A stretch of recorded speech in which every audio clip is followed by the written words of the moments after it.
Current bill మసీద్కి 100, చర్చికి 100, మందిరానికి 500. మందిరానికి 100 పెట్టాలి. కరెక్ట్, అది కరెక్ట్ ఆన్సర్, రైట్ ఆన్సర్. దేవాలయాల్లో వచ్చినంత డబ్బులు తీసుకుంటుంది. తీసుకుని పాస్టర్లకి ఈ సంఘ విద్రోహ శక్తులు అంటే రాముణ్ణి శివుణ్ణి తిట్టిన ఈ ముల్లాలు మసీదులో గురువులకి ఇస్తుంది.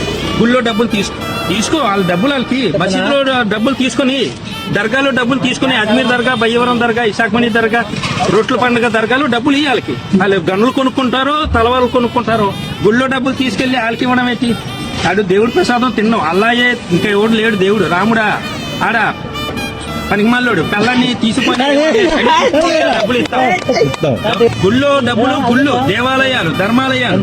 ఇతను హిందూ పేదవాడు, ఆ రిక్షాకి బేరాలు లేవు, ఎలక్ట్రికల్ ఆటో కొని ఇవ్వాలా. ఇతను హిందూ గుడికి వస్తున్నాడు, ఏదైనా హిందూ రాలేదు, ఒక బియ్యం బస్తా ఇవ్వాలా. గుళ్ళో డబ్బులు హిందువులకే ఖర్చు పెట్టాలి, ముల్లాలకి పాస్టర్లకి ఇస్తున్నారు. వాళ్ళకి కోతి సీతమ్మని లంకను తగిలించాడు రామాయణం. ఈడేమంటాడు అల్లా కన్నా గొప్ప లేడు. మక్కాలో కూడా శివలింగమే ఉంది. మరి సరే నిజమే, మక్క అల్లా నిజమే. అక్కడ అరేబియా దేశంలో ఏది వేసుకోవాలా? తెల్ల గౌన్ వేసుకుని, రుమాలు వేసుకుని, రింగ్ వేసుకుని 7 ప్రదక్షిణలు చెయ్యాలా.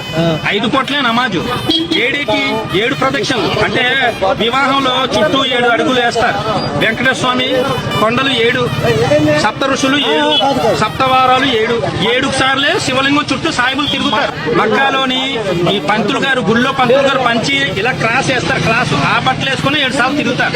మక్కాలో శివలింగం ఉంది, మక్కాలో బ్రహ్మదేవుడి విగ్రహం ఉంది, మక్కాలో సరస్వతి మాత ఇది ఉంది. వీళ్ళందరూ హిందువులు వచ్చేస్తారని పక్కన పెట్టేశారు. పక్కన పెడితే బ్రిటిష్ వాళ్ళు తీసుకెళ్లి